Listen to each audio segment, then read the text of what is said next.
This is mad. I think this is mad. Mad, mad, mad. Strangest speeches I've ever heard in my life. Proper.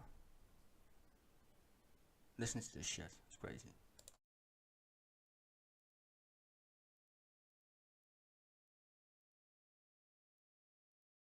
In Chicago, our civilian police force and elected leaders work every day to combat crime and to improve public safety. And it's working. Not one person here today will claim we have solved all crime in Chicago, nor can that be said of any major American metro area. But calling the military into a U.S. city to invade our streets and neighborhoods and disrupt the lives of everyday people is an extraordinary action, and it should require extraordinary justification. Look around you right now. Does this look like an emergency? Look at this. Go talk to the people of Chicago who are enjoying a gorgeous afternoon in this city.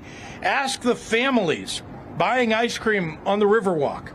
Go see the students who are at the beach after school. Talk to the workers that I just met taking the water taxi to get here. Find a family who's enjoying today sitting on their front porch and ask if they want their neighborhoods turned into a war zone by a wannabe dictator. Ask if they'd like to pass through a checkpoint with unidentified officers in masks while taking their kids to school. Crime is a reality we all face in this country. Public safety has been among our highest priorities since taking office. We have hired more police and given them more funding. We banned assault weapons, ghost guns, bump stocks, and high-capacity magazines. We invested historic amounts into community violence intervention programs.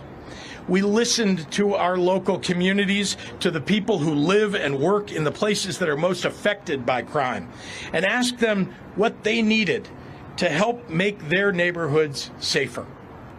Those strategies have been working. Crime is dropping in Chicago. Murders are down 32% compared to last year and nearly cut in half since 2021. Shootings are down 37% since last year and 57% from 4 years ago. Robberies are down 34% year over year. Burglaries down 21%. Motor vehicle thefts down 26%. So in case there was any doubt as to the motivation behind Trump's military occupations, take note.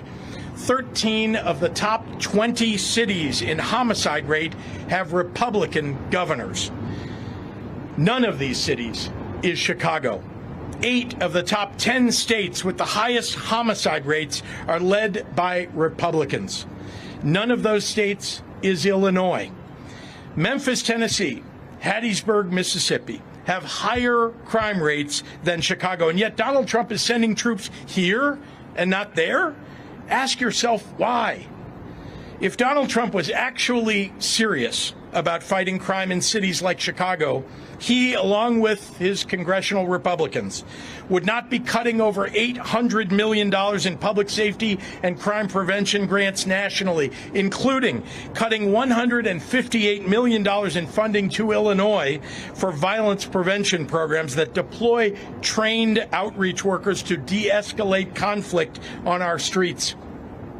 Cutting $71 million in law enforcement grants to Illinois, direct money for police departments through programs like Project Safe Neighborhoods, the state and local anti-terrorism training program, and the Rural Violent Crime Reduction Initiative. Cutting $137 million in child protection measures in Illinois that protect our kids against abuse and neglect. Trump is defunding the police. To the members of the press who are assembled here today and listening across the country, I am asking for your courage to tell it like it is. This is not a time to pretend here that there are two sides to this story. This is not a time to fall back into the reflexive crouch that I so often see, where the authoritarian creep by this administration is ignored in favor of some horse race piece on who will be helped politically by the president's actions. Donald Trump wants to use the military to occupy a U.S. city, punish his dissidents, and score political points. If this were happening in any other country, we would have no trouble calling it what it is, a dangerous power grab. Look at the people assembled before you today, behind me. This is a full cross-section of Chicago's leaders from the business world, the faith community, law enforcement, education, community organizations, and more.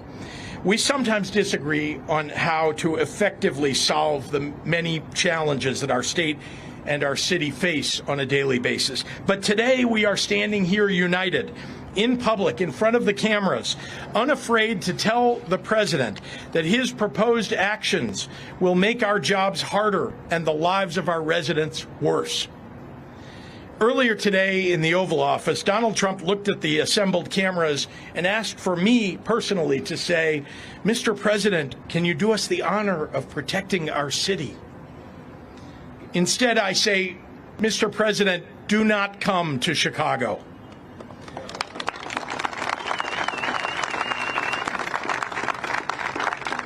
You are neither wanted here nor needed here. Your remarks about this effort over the last several weeks have betrayed a continuing slip in your mental faculties and are not fit for the auspicious office that you occupy. Most alarming, you seem to lack any appropriate concern as our commander-in-chief for the members of the military that you would so callously deploy as pawns in your ever more alarming grabs for power. As a governor, I've had to make the decision in the past to call up members of the National Guard into active service.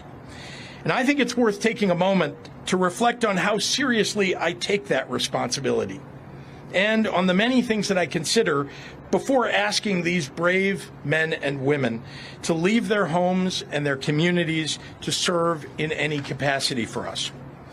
As I've said many times in the past, members of the National Guard are not trained to serve as law enforcement. They are trained for the battlefield, and they're good at it. They're not trained to arrest people and read them their Miranda rights. They did not sign up for the National Guard to fight crime. And when we call them into service, we are reaching into local communities and taking people who have jobs and families away from their neighborhoods and the people who rely upon them. It is insulting to their integrity and to the extraordinary sacrifices that they make to serve in the Guard, to use them as a political prop, where they could be put in situations where they will be at odds with their local communities, the ones that they seek to serve. I know Donald Trump doesn't care about the well-being of the members of our military, but I do. And so do all the people standing here. So let me speak to all Illinoisans and to all Chicagoans right now. Hopefully the president will reconsider this dangerous and misguided encroachment upon our state and our city's sovereignty. Hopefully rational voices, if there are any left inside the White House or the Pentagon, will prevail in the coming days. If not, we are going to face an unprecedented and difficult time ahead. But I know you, Chicago, and I know you are up to it. When you protest, do it peacefully. Be sure to continue Chicago's long tradition of nonviolent resistance. Remember that the members of the military and the National Guard who will be asked to walk these streets are, for the most part, here unwillingly. And remember that they can be court-martialed and their lives ruined if they resist deployment. Look to the members of the faith community standing behind me today for guidance on how to mobilize. To my fellow governors across the nation who would consider pulling your National Guards from their duties at home to come into my state against the wishes of its elected representatives and its people, you would be failing your constituents and your country. Cooperation and coordination between our states is vital to the fabric of our nation, and it benefits us all.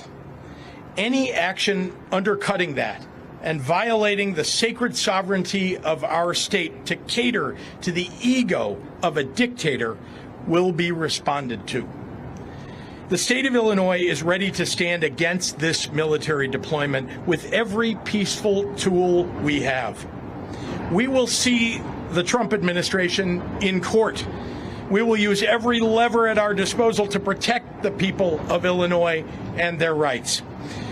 Finally, to the Trump administration officials who are complicit in this scheme, to the public servants who have forsaken their oath to the Constitution to serve the petty whims of an arrogant little man, to any federal official who would come to Chicago and try to incite my people into violence as a pretext for something darker and more dangerous, we are watching and we are taking names. This country has survived darker periods than the one that we're going through right now, and eventually the pendulum will swing back, maybe even next year. Donald Trump has already shown himself to have little regard for the many acolytes that he has encouraged to commit crimes on his behalf. You can delay justice for a time, but history shows you cannot prevent it from finding you eventually. If you hurt my people, nothing will stop me, not time or political circumstance, from making sure that you face justice under our constitutional rule of law. As Dr. King once said, the arc of the moral universe is long, but it bends toward justice. Humbly, I would add, it doesn't bend on its own. History tells us we often have to apply force needed to make sure that the arc gets where it needs to go. This is one of those times. I look forward to taking your questions in a few minutes, but first, I'd like to hand over our